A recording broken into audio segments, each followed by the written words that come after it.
Hello, and welcome to the Canadian Story, where we discuss what Canada is, what Canada could be, and what Canada should be.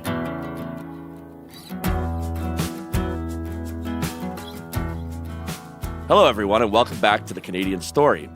Very glad to have one of my favorite person, Alan's favorite professors, Chris, here. Chris teaches at Trent University, and I'll let him give a little bit of his 30-second bio, what he's all about. Well, thanks. Yeah, my 30-second bio is that I'm obviously a professor of Canadian history at Trent University. I've written about a lot of things, including Weird Willie Mackenzie King's, our kind of longest serving prime minister, his strange afterlife.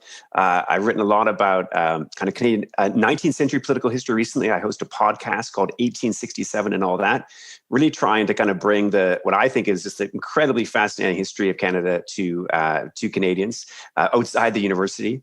And recently, I'm really interested in the issues about kind of viewpoint diversity or lack of viewpoint diversity in Canadian universities and the impact that has on a whole host of things, and also hopefully what we can do to improve that. So that's where I'm coming from. I'm really thankful that you come on the podcast, particularly because history is something that I love immensely and have studied most of my life. And I know Zach's big into history as well. But the thing, I couldn't agree more. Our story is just not being told. What is Canada is literally not being communicated in our education system right now. And I think we need to change that. We need to have an understanding. So someone like yourself who's interested in Canadian history, what is it about Canadian history that excites you enough to dedicate your life to it? Well, that's a good question. A personal anecdote. I still remember being in I can't remember if it was grade 7 or 8 in a classroom with a teacher teaching Canadian history in all the wrong ways that we're always told. So he would sit up there and write out on the chalkboard like a story about Canadian history, and it was the 17th and 18th century story of the battle between the French and the English and their Indigenous allies. And I remember the whole time I kept wanting the French and what was called at the time the Indians to win, and it was this incredible story. And of course, they didn't win. They didn't, no.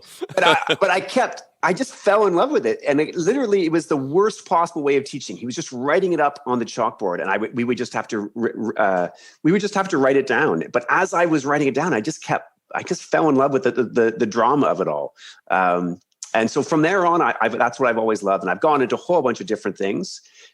I would say what's really fascinating me now, I studied really, I was for a long time a historian of modern Canadian history since 1945. But over the last few years, I've really fallen in love with 19th century political history and all the weird personalities there, the Joseph Howes of Nova Scotia and his crazy ways, the story of the Rebellion Losses Bill, when a Tory mob ransacked and burned down Parliament. And I think, nobody knows about that. Tell us about that. No one knows about that. So these are just these incredible stories that are seen, in the 1960s, tons of people talked about these things. It was the centennial of Confederation. It was still a time when people cared about the story of the nation. That really mattered, I think, especially in the 60s. Canadians were trying to say we're different than Americans, especially in the midst of the Vietnam War and all the other social turmoil.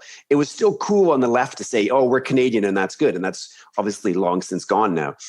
But over the last 50 years, all these stories that are kind of foundational stories about our democracy, about our institutions, the weird personalities, the great people here, the 1840s and 1850s are some of the best moments of Canadian political history. People were literally fighting duels or challenging each other in Parliament.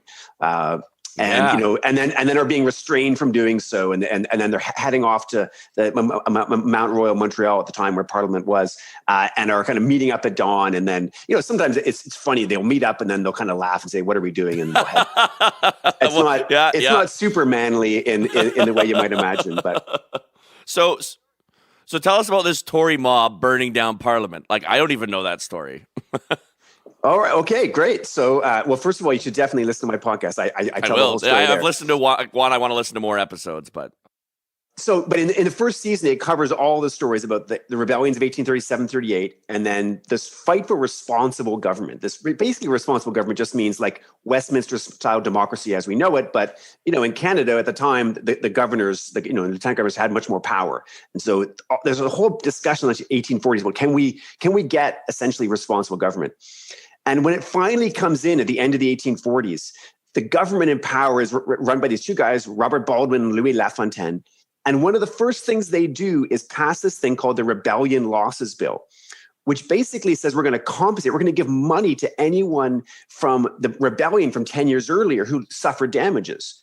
Now, the same thing had already been done in Upper Canada. It wasn't really a problem. But the problem was in Lower Canada, what's now Quebec, all kinds of people who suffered damages were people who had essentially supported the rebellion. And they were putting in requests saying, my home was burned and I should be compensated. And they had, listen, they had legitimate complaints. The army did go in, and really more so than the British Army, often the loyalist volunteers who were angry at the rebellion, they burnt down some places they probably shouldn't have burnt down. But the idea that you would go and compensate these people, giving them, all this money back, just infuriated kind of loyalist Tories, especially in Montreal. So when eventually this bill gets passed through the Parliament, democratically under responsible government, a democratic elected government, the mob goes crazy, and they meet up in within hours. There's editions of the daily newspapers are put out, meet on the Champ de Mars. We're going to go, and then they meet the Champ de Mars. They say on to Parliament. They head down to the parliamentary buildings. They storm in, they grab the ceremonial mace, and start smashing things. They smash the gas heating, of course, the gas lighting, that was there.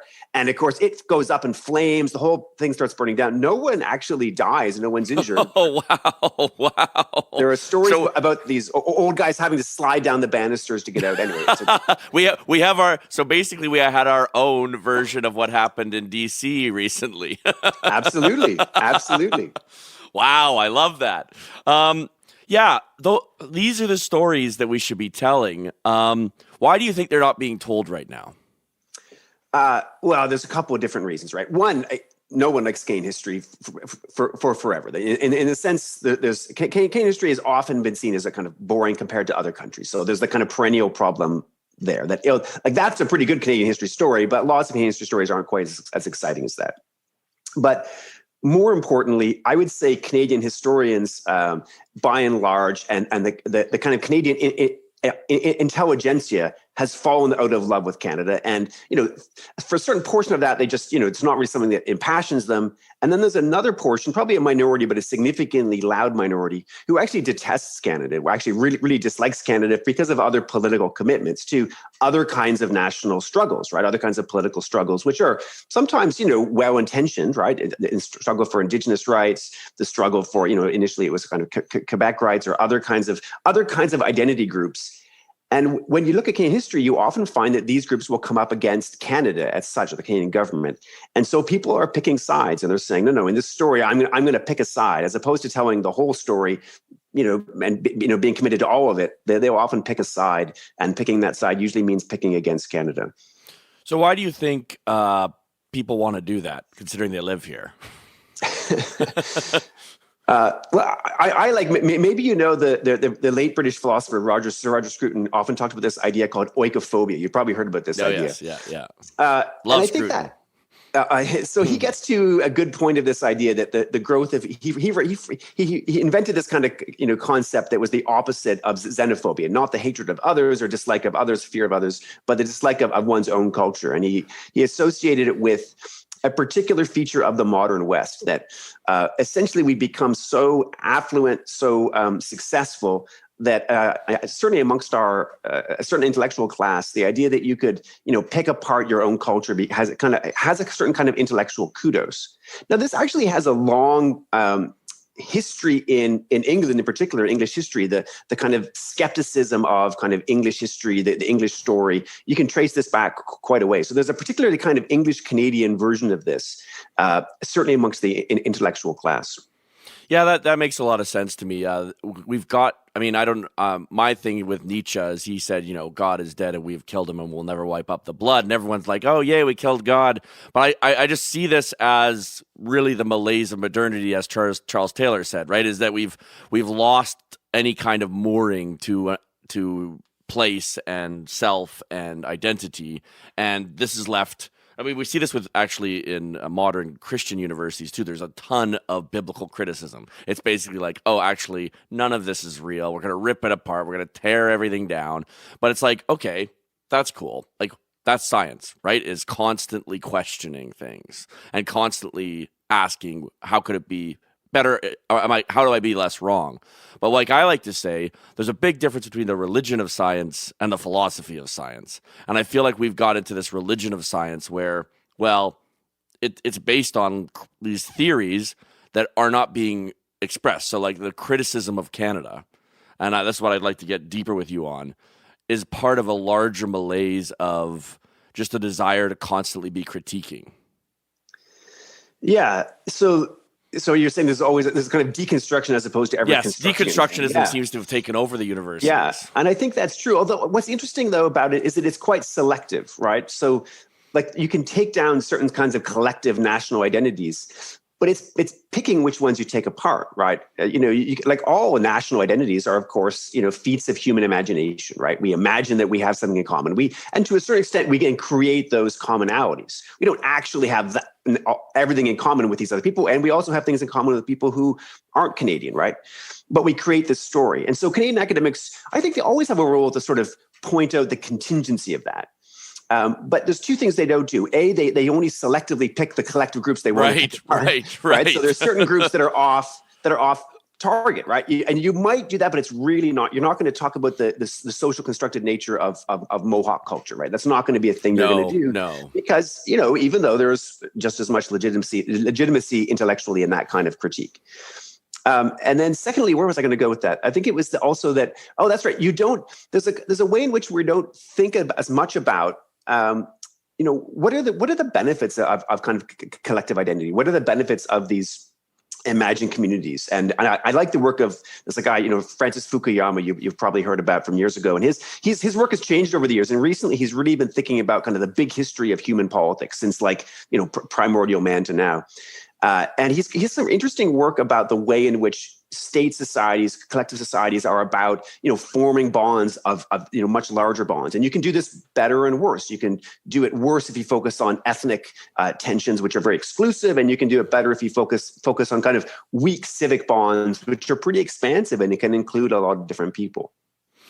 What role do you think geography plays on all of this? Because I've read a lot on political theorists who like geography's destiny, and Canada's geography obviously puts us in a very unique situation, maybe in global history, right? To be right beside a superpower and basically never invaded, to have oceans on three sides. I mean, it's almost like being the UK, an island nation, right? We're protected from what normal countries have had to face.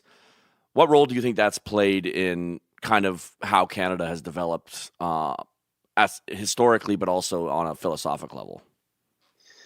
Well, I mean, that's a huge question, and I'm going to do a really bad job answering it. Let's be honest.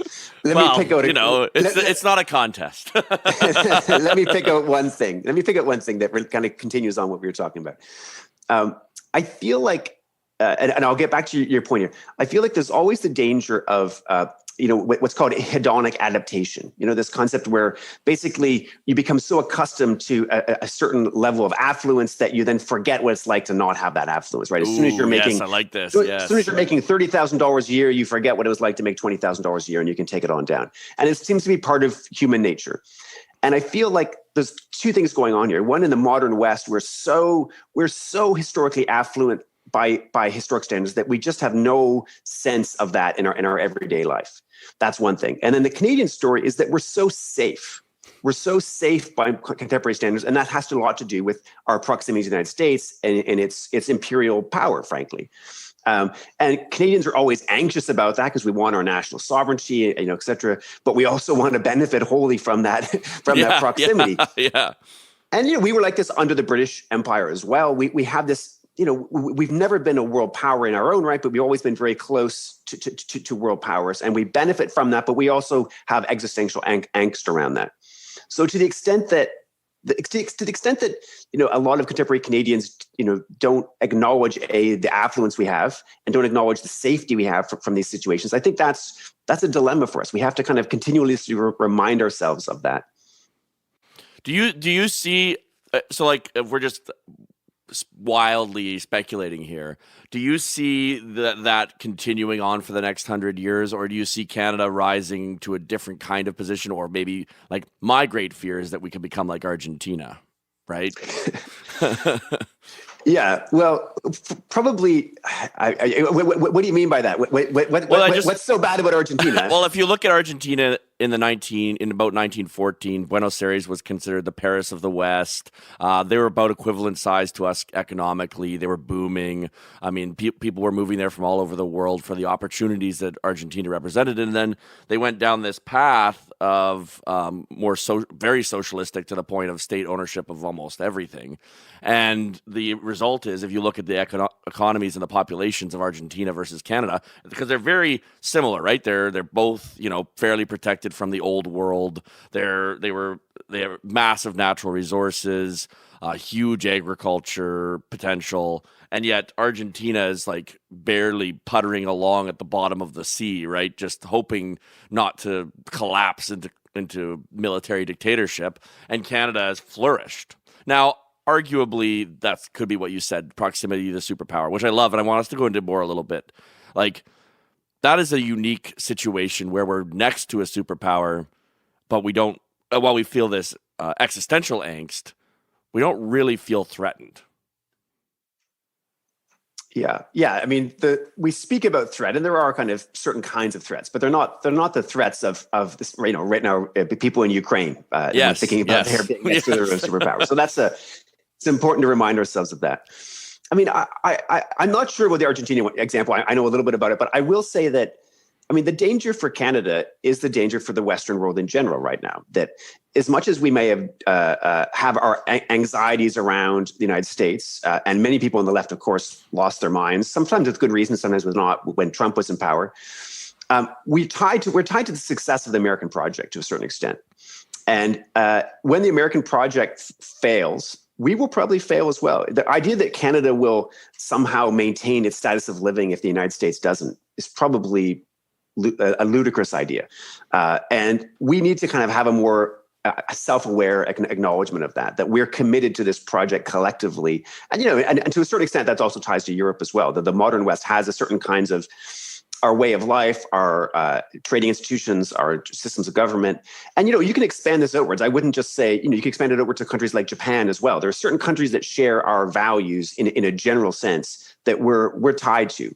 And right now, the possibility is that, China, to a certain extent, is going to have a different world order. Yes. And we don't know what that's going to mean. Like, and I think the easy argument of the intelligentsia is always to criticize the American empire in these kinds of ways. And it's often for good reasons, but they live in a kind of utopia where, one world power is replaced by none. And there's just this vacuum. And everyone lives in this, global world order of equal nations. And historically, there's just never been the case. We've always lived in a world of empires. We always lived in a world of superpowers. Now, never to the extent I would say that we had in the Cold War, but pretty much that's always the case. So the idea that the U.S. is going to go down, or the modern West is going to go down, and it's going to be replaced by this kind of beatific vision of world progress is pretty naive, I would say. Yeah, I personally don't believe the U.S. is going anywhere anytime soon. They're probably, in my opinion, but we won't get into that because that's not the Canadian story. I want to go more into what you were saying about the existential angst and like your perspective as a historian. I did my my undergrad thesis on Arctic sovereignty, which has been a huge Canadian existential problem ever since the DEW line was kind of proposed. What do you think? Because Canada is kind of an impossible project, right? We're the marriage of two enemies.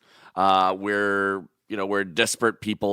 We're geographically spread thin across a very small band of area. What do you think? Do you think that existential angst has actually bonded us to some degree?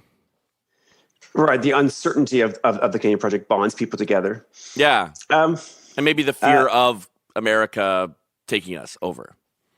So yes, absolutely. To that last point, absolutely. The sense of an enemy always brings a group together, and it's not probably the reason Canadian nationalism is so tepid is because the enemy isn't that much to be feared. Right? Yeah, that's so true. So true. We're very happy to, but people don't realize even in the 19th century, many Canadians were subscribing to American newspapers and magazines and bringing them into the country. So, and the news source for years before Canadian Press was created came from the United States. So we've always loved American culture. I mean, there's a certain kind of Canadian nationalism, especially that's developed since the 1970s, which is about, unity and diversity, right? And there's a certain kind of strength to that we're a multicultural nation, an accepting nation, and that has an incredible usefulness. To the extent that we embrace that can be a kind of unifying ideal. It has limitations in the sense that it can also be used or to kind of push difference even more, increase the difference between Canadians. But it certainly is a pretty useful, thin kind of liberal order idea that we can all bond together despite our many differences, right? And I think there's a certain that is to a certain extent Canadian nationalism now. Yeah, and in fact, I argue in other podcasts that we've done that is being misused right now to claim that diversity is strength, which is ridiculous. Diversity's never been strength, right? Diversity is always, look at Yugoslavia, look at Rwanda, like diversity is always a potential fire. But what Canada has is not that we have diversity, it's that we actually have harmony, largely. And I think the reason that we have that, I don't know what the reason is. I'd be interested in your thoughts. Well, my one answer would be historically the biggest issue of diversity was the French fact, right? Yes. And that was nicely taken care of, or I'm being vastly generalizing here, but nicely taken care of by the fact that most of those people in that ethnic and religious difference found themselves within one, semi-state of Quebec. Right, obviously there's Franco-New Brunswickers and Ontarians, et cetera, but really they can express themselves and protect their culture within that provincial state. So that was helpful. Certainly, what didn't mean that that violent nationalism and terrorism didn't emerge in the 1960s, and there weren't movements to separate. But I am worried now, I would say, about a kind of Canadian nationalism which wants to enshrine ethnic differences even more profoundly. I think I think there's an embrace of difference, which acknowledges that we are different, but we have things in common, and wants to kind of not eradicate differences, not just push people to assimilation. That's pretty a positive idea, I think. But there's a different kind of idea being pushed now, which is that we should really push our differences. We should emphasize our differences even more. And to the extent that Canada exists, and even potentially people might want to identify with Canada as opposed to another difference, then that becomes a threat and kind of evil. And there's a fine line there, right? It could be a kind of forced evil if you're assuming that everyone should get rid of their culture and become Canadian and have a very stringent idea of what Canada is. I don't think that's really the case at all right now in Canada. And so I do worry to a certain extent if we were to codify certain differences, I think that's a real danger. Oh, I could not agree more. I mean, how are you supposed to bond with people if all you're focusing on is how you're different with them, right? Like you're not gonna. It's literally similarity that brings bond, right? It's like, oh, you too, you're interested in this as well, or oh, you love that. That's how people bond. And taking away I loved what you said earlier about like weak civic ideas, and you didn't mean weak. You just meant the bond is kind of ethereal, but it's being used to bring us all together. And I can't help but think of like when the Raptors were in the finals, right? Or when they were going through that. Everyone in this country hates Toronto, but except for Toronto, right? Like, and yet I'm going down one of the streets in Kensington Market in Calgary, and every single bar is packed to the rafters watching the Raptors, right? Like, I'm talking, there's no room anywhere. They're all beyond fire code. And I couldn't help but think, at the end of the day, what brings us together is that we really are proud to be Canadian. It's just, it takes events like winning the gold medal, Crosby winning that gold medal goal to really bring it out. What do you think can be done? Like, and I want to go into the universities now. What do you think that can be done to restore that kind of nationalism, which is a patriotism of pure love, right? There's no benefits really to people in Alberta for the Raptors to win. but it's Canada winning. Well, if we go switch to the universities, I think, listen, I don't want to push a kind of nationalistic paradigm and say we need to have, you can only get jobs in universities if you love Canada. No, of course. Exactly the opposite of what I would believe in. Yes. But here's what I think. I think that, there's a danger right now in Canadian universities of homogeneity, of creating a monoculture. In fact, we don't have yet enough good data on the Canadian scene to be certain of this, although I'm in the process of trying to get that data. But we know from the limited Canadian data we have, and from what we know about the US and the UK and some other European countries, that universities have become these political and ideological monocultures, especially in the social sciences and humanities. And it seems to be getting worse. So whereas, you might have always said universities are always sort of what Americans would say liberal places, they mean left-wing places. And that's pretty much true. But the ratio of the switch there is dramatically worse now, dramatically more skewed than it's ever been. And you probably saw this recent report put out by this American Institute by actually a Canadian-born guy, Eric Kaufman, teaches in the UK. And what he found is that, he drew on some Canadian data, is that the ratio for people who identify, professors who identify in the left versus professors who identify in the right, was 73% to 4%. So let's just repeat those numbers again.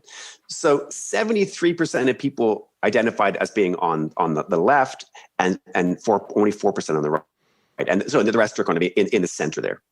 And that's, and that I would say is amongst academics have probably a pretty more refined idea of what's left and what's right. And so many people who would see themselves in the center are probably others would identify as being on the left.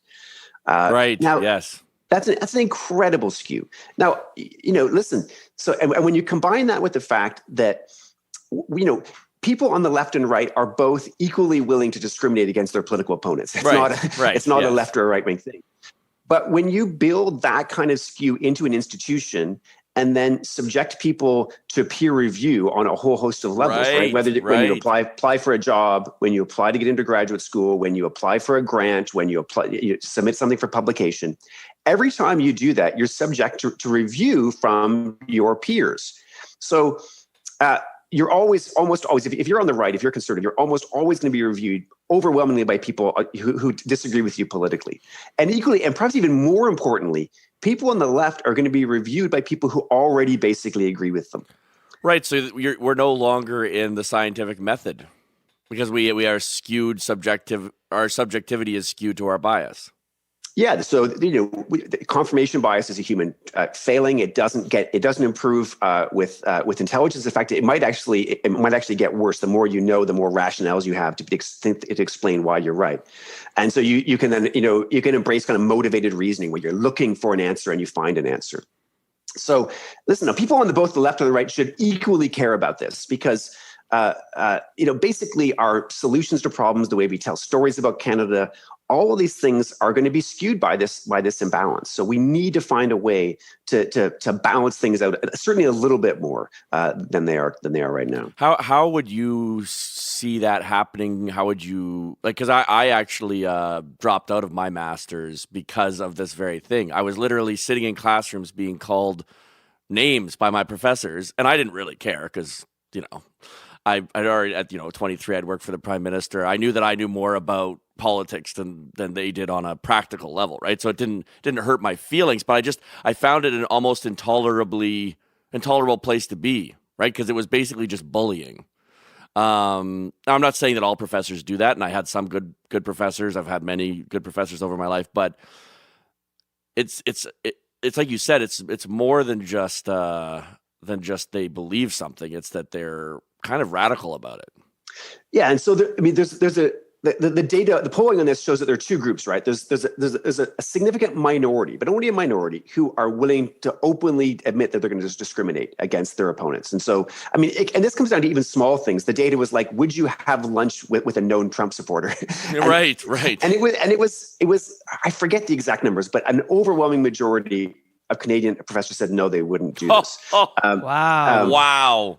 Just not even have lunch with someone. Wouldn't even. Or equally, and it's interesting, it goes in different ways. So if you're a gender critical feminist, right? So a feminist who has concerns about the way trans issues are discussed, or, just talking about the biology of sex, that they actually suffered even worse in this kind of category. So anyway, there's a significant minority who would openly discriminate, but then there's a kind of, the majority of academics wouldn't discriminate, but they also wouldn't intervene necessarily if someone else was being attacked. And that's the core problem. And I think that's the group we have to reach out to, basically, is the people who they're committed to academic freedom, but they have these other kind of commitments as well, especially to, certain kinds of identity politics, especially the language of harm and safety as it's being employed right now. Mm-hmm. That certain kinds of speech, certain arguments, certain you might even say truths are harmful, right? You're harmful to say, and so you shouldn't say that. And so they're torn between those kinds of dual commitments. I'd be very interested in your analysis on how you think we got here. How do we get to a point where we're making victims our saints? Okay. Well, I mean, there is, you probably know of, there's a great book you should all go and read. There's actually a shorter article version of this by two sociologists, Campbell and Manning, called The Rise of Victimhood Culture. If you don't know that book, take a look. I don't know, but I will definitely be ordering it right away. Yeah. It's a great book. And they've got a good answer for this. And basically they say that we've transitioned, sort of, the timing is roughly in the 1980s, to a culture which places a lot of value in victimhood. And there's lots of reasons for this. It transitions out of a kind of an earlier kind of individual rights dignity culture. And you can look at the sayings of that earlier culture, which is, sticks and stones may break my bones, just stick up for yourself, these kinds of ideas, to a culture which sort of wants to emphasize the value of victimhood. And again, there's lots of positive about this, right? But there's also a significant downside. In the university, this happens not through any nefarious ways. It just happens through kind of generational change. And then, of course, equally, as you hire, then you hire people who are like you. And the hiring processes of universities are, ripe for these kinds of the creation of these kinds of monocultures. But I think there are ways out of this. You asked earlier about ways out of this. I could go on about that. Yeah, I'd love that. Yeah. So I think there are two kinds of approaches, right? One is the kind of cultural argument. We need to kind of embrace and talk about viewpoint diversity, heterodoxy. And there's a great American institution, Heterodox Academy, kind of formed by Jonathan Haidt and others.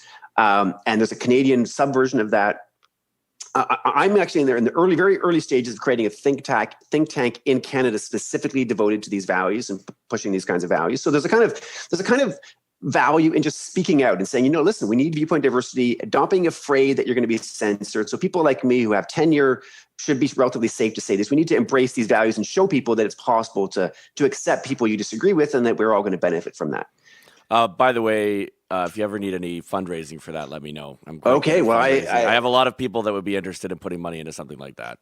Well, I would definitely talk to you after this. Yes, absolutely. Fantastic. So I love this, but I want to. So what brought you to this conclusion? Because I mean, Alan tells me this was a journey for you, right? That you were not always looking at this and saying we need more diversity of viewpoints. What shifted for you? Yeah. So it's true. I mean, I would have considered myself as a young academic definitely on the left. I think I've got. I'm not sure where you'd place me now, frankly. Maybe a kind of Burkean red Tory, but I'm nostalgic for the culture of the 1970s and 80s liberalism. So does that make one conservative? I don't know. Yeah. So probably. I think the switch. Probably. Yeah. It probably does. I think I've switched in connection with the transformation that's happened in the profession, that I've always been committed to these liberal viewpoint diversity values about debate. And it's why I wanted to be an intellectual. I wanted to debate things. I came from a working class family, thought, it's going to be great. I'm going to get to university and see all these great minds thinking differently and really engaged in debate. And what I often found was people thinking alike, and that when you actually spoke out against things, you were actually punished for that, in awkward social kinds of ways. And I was disappointed with that. So I've often been pushing in those directions. I love that. And Zach was saying something. You want to share what you were saying about changing your mind before we started the episode? I was just making a passing comment about how there is no space, it feels like these days, for people to change their opinions. If you speak out against a certain narrative, the move is to cancel someone. Even like, it's unproductive to cancel people because it eliminates the conversation, and no one learns when the conversations aren't being had. It's more productive, instead of canceling that person, to have the conversation with them and hope that both of you can learn from it. I'll use an example. Not that I would have canceled this person, but we had Lisa Kirby on the podcast who, I'm a very conservative person. She's a liberal. So traditionally, I think there should be less government spending in social programs. That's just kind of my mentality. But she told a really beautiful story about how, as a single mother, it was government funding that allowed her to go through university and really turn her life around and make something incredible out of herself. And it really put a dent in my, anti-social government spending narrative, because I realized how much it could help people, in a world where everyone is being canceled for having different opinions. How do we bring back the conversation? Well, I mean, first of all, you have a great idea of what conversation means, which is that you actually want to get to the truth and you want to learn from it, right? You want to grow. So you're already starting from a great spot. What I find increasingly is that when people say we need to have a conversation about something, some people mean you need to accept my viewpoint and you need to be reprogrammed to believe this. Right. Right? Yes. We need to have a conversation about X. You'll see this on all these stories. We need to have a conversation about that. They don't mean to have a conversation in the way you just said it. They mean you need to be reprogrammed so that you understand the truth as I already know it. Right. Mm-hmm. And that's the real problem. And that's a religion. That's exactly a religion. Yes, yeah. It's a secular religion. That's absolutely correct. I have the true faith. You need to accept the true faith. You are a heretic, either, and if you continue to be a heretic, you'll be excommunicated, or you can come to the light and repent of your heretic ways. Which is a great parallel. The canceling is a religious excommunication without the God. Yeah, and I'm sure you guys know that many people have talked about the way in which woke culture is very religious. First, even the idea of awakening comes from the Great Awakening. Right? Exactly. Explicitly religious, but in a way that's forgotten. And so the danger of that is that you forget the notions of forgiveness, of learning. But I don't even like those phrases about forgiveness necessarily, though, because it seems to me what you were just saying is that it's not even about opening someone to forgive. Like maybe you're the one who doesn't, maybe you need to learn. Maybe both sides need to learn about something, right? And so I think it's the idea that you already know the truth is an intrinsic problem. And to the extent that many of these ideas come out of the university, and the universities are increasingly homogenous spaces where people can say these ideas, speak these ideas, write these ideas, and never be challenged by someone who's intelligent. And so point to the flaws and have real conversations like you're talking about is itself the problem. We need to have these conversations in universities. We need this diversity in universities so these ideas get challenged before they get out into the world and wreak havoc, which is what's happening right now. Yeah, and going to that point, I just think the pursuit of truth is the most noble thing you can do, but the to obtain truth is an absurdity, right? Like, and I'd love to hear your thoughts on this, because this is an argument my father and I have all the time. Is the truth knowable? Right? And he's an evangelical minister. Very much the truth is not only knowable, it is known, right? And I'm very much like, the subjectivity of the human mind in light of an infinite universe makes it almost impossible for me to believe that we can understand themes and patterns and things like that, but to claim truth is just such, and this is where I just get so lost, and I'm trying to understand these SJW people. It's like, you're supposed to be pluralists, like you're supposed to be postmodern, and you become just as religious as the people that the Enlightenment and was supposed to challenge. It's really interesting thoughts about that, about truth, right? Because there's a balance there between acknowledging what you're saying about the kind of the impossibility of knowing truth, but then not going also to the I don't know your father. I'm sure he's a nice guy. He raised you. You seem like a nice guy, but thank you. But kind of we absolutely know the truth. And I like, when I went into graduate school, a professor of mine recommended I read a book that just been published called That Noble Ideal: Objectivity and the American Historical Profession. And I've always liked this idea about that truth, like objectivity, is a noble ideal. You know you're never going to get to it, but you aspire to be that regardless. That the actual quest to be objective, the quest to find truth, is the process. The process is the ultimate goal, not the ultimate goal. I love that. We've talked about that a lot of the podcast. Like, God is in the details, the process. You have to love the journey. And I think this is part of the problem is I see no guiding star for this movement, right? That for this homogenous beast, it seems to just be ravenous to destroy things. But what is it trying to achieve? And I haven't been able. One of the things I say is, you guys call yourself progressives. Okay, where are we going? Like, what are we progressing towards? Yeah, I mean, that's a whole can of worms, right? Yes, yeah, exactly. I think there are kind of moral values in this goal, right? It's the value of victimhood. The problem, I would say, is that they often are not open to understanding the complexities of that. When someone isn't actually a victim, they're not open to. They just assign labels of victimhood without really knowing what's true or not. They're not open to changing their ideas about what that could be. They're not open to thinking about the ways of getting there. That actually different viewpoints might give you a different sense of that. So, I mean, I like Zach's story about thinking about, okay, there could some benefit for public spending in these areas, right? But equally, you might convince someone about the value of markets, talking about, what's useful about having the hive mind of the market come to a solution when state intervention is not going to work. And there are, I'm a mixed methods guy on these things. Like, let's use the market when the market is the best, and let's use the state when it works.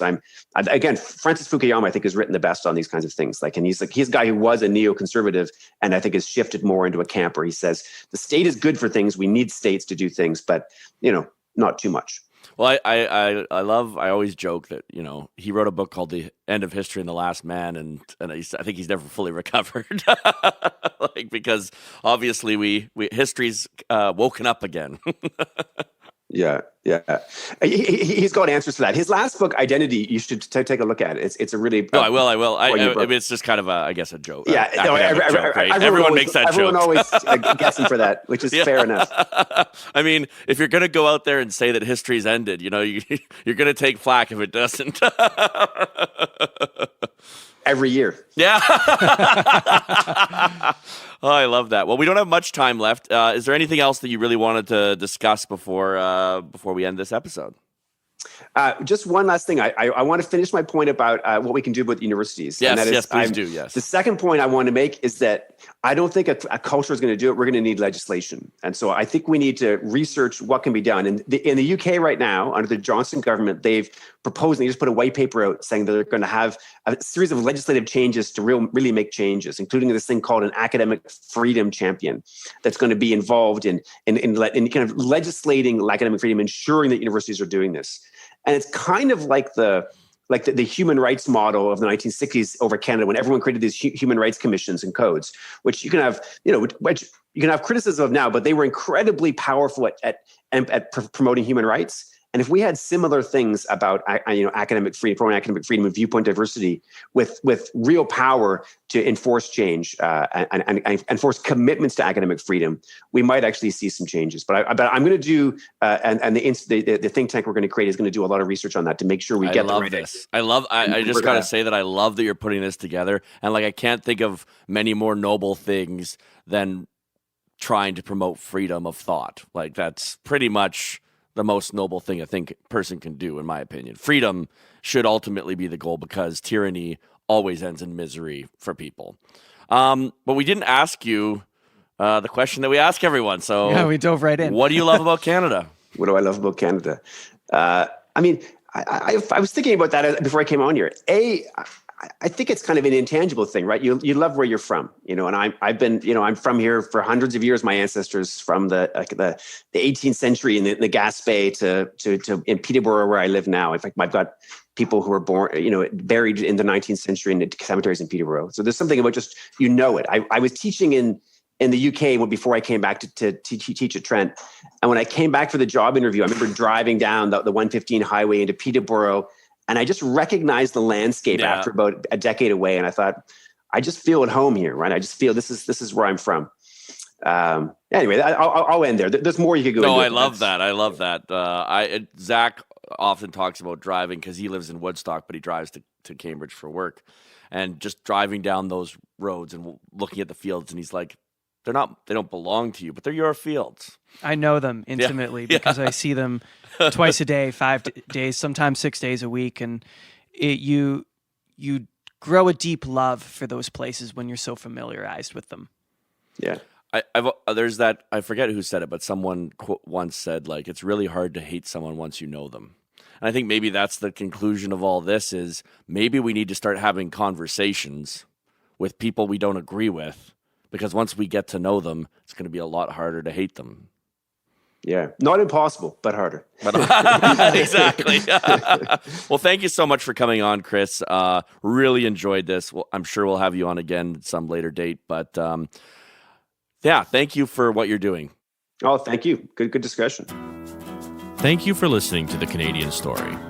You can find us on Instagram and Twitter at The CAD Story.